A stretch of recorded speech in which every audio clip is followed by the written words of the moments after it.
ఈ అనంత సృష్టిలో మనిషి జన్మ వరమో లేక శాపమో నాకు తెలీదు. మంచి విలువలున్న కుటుంబంలో పుట్టాను. ఆ విధంగా చూస్తే నేను అదృష్టవంతుణ్ణి. కానీ ఒక బాధ్యత కలిగిన కొడుకుగా నా తల్లిదండ్రులను నేను ఏ రోజూ సంతోషపెట్టలేకపోయాను. ఆ విధంగా చూస్తే నన్ను కన్నందుకు నా తల్లిదండ్రులు దురదృష్టవంతులనే చెప్పాలి. చిన్నప్పుడు బాగా చదువుకోవాల్సిన వయసులో పేదరికం ఇంకా నా నిర్లక్ష్యం కారణంగా ఆశించిన స్థాయిలో రాణించలేకపోయాను. నా జీవితంలో అది మొదటి ఫెయిల్యూర్. పెద్దయ్యాక నా తల్లిదండ్రులు వృద్ధాప్యంలో ఉన్నప్పుడు ఇంటి పట్టునే ఉండి వారి బాగోగులు చూసుకోవాల్సిన నేను సినిమా మాయలో పడి 20 ఏళ్ల జీవితాన్ని నాశనం చేసుకున్నాను.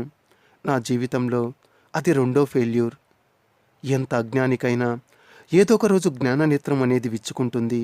నాలాంటి ఎంత మూర్ఖుడికైనా ఏదో ఒక రోజు తప్పక జ్ఞానోదయం అవుతుంది.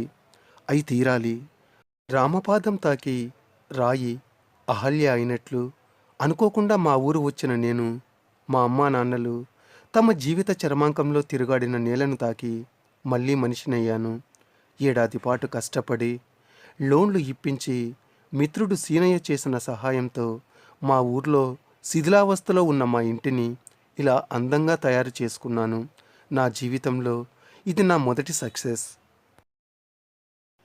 భావి తరాల మనుగడ కోసం వాల్మీకి రామాయణం రాసినట్లు, వ్యాస మహర్షి మహాభారతానికి అక్షర రూపం ఇచ్చినట్లు నేను కూడా రాబోయే తరాలకు ఏదైనా చేయాలనిపించింది.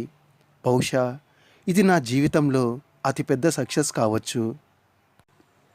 యూట్యూబ్ ద్వారా నేను చెప్పబోతున్న జీవిత సత్యాలకి శ్రీ సత్యదర్శనం అనే నామకరణం చేశాను.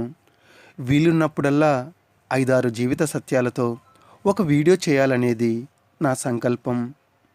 అందుకు భగవంతుడు నాకు కొత్త శక్తిని ప్రసాదిస్తాడని ఆయన ముందు ప్రణమిల్లుతున్నాను.